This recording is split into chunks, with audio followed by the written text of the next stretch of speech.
Getting past the paperwork and the barriers is the hardest part of moving to a foreign country.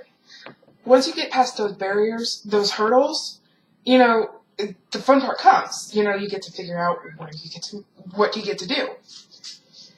James Martin, a European travel guide, discusses in his article on About.com the different war memorials that can be seen across Europe, especially in Germany.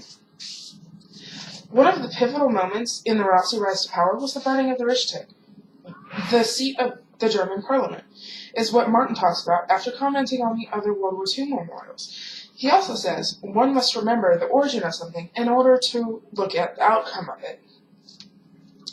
Auschwitz, another popular war tourist site, was one of many Nazi camps. My senior class went to Auschwitz for a class trip and a senior project. Now, I remember how difficult it was just to walk into the camp.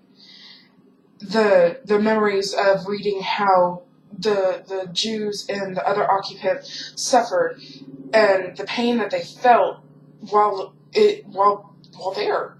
The fight for life that so many lost. South Korea's most memorial war site would have to be along the 38th parallel, the Demilitarized Zone, or the DMZ. Britannica says it's about 1.2 miles wide on each side of the parallel.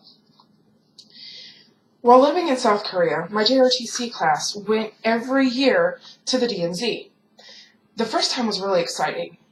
Both sides had guards, and they were all stone-faced and stoic and armed to the T, and they kind of reminded me of the guards that stand in front of the Royal Palace in England, the kind that makes you want to do all those crazy antics to try and get them to react, but I wouldn't dare because they scared me. It was really neat, though, seeing where the peace treaties were signed and being able to stand on both sides of the parallel and stand in both countries at the same time. While visiting war memorials can be fun and exciting and informative, historical sites are also interesting and exciting.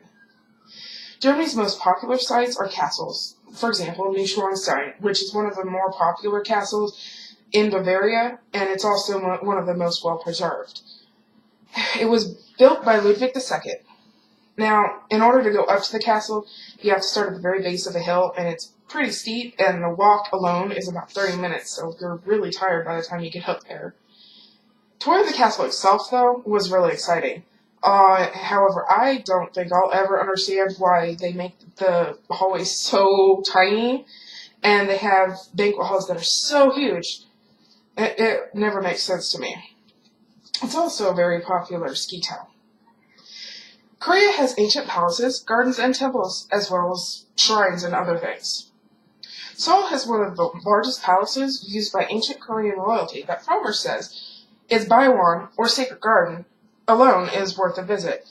Many of these gardens are tied with stories of fated lovers, like the traditional story where a nobleman's son falls in love with a courtesan's daughter. Living in a different country can be both exciting and frightening. My experiences in Korea began with major culture shock because of how different Koreans were from the way Americans were. My sponsor told my family to expect Koreans to come up and want to touch my hair because it's curly and red and really different from theirs. But the warning still didn't ease the shock or the nervousness when it happened the first time. My experiences in Germany was a lot less of a shock. Believe it or not, Germany is very similar to America in a lot of ways. It felt like home. Living in both countries afforded me the ability to be able to experience things that I never would have had I stayed in America. And there's a lot of work involved in moving to a different country, but in my opinion, it's definitely worth it because of everything that you get to see, everything that you get to experience. There's so much to do in Asia and Europe that anyone who lives there will be really hard put not to have something to do. Thank you. Have a great day.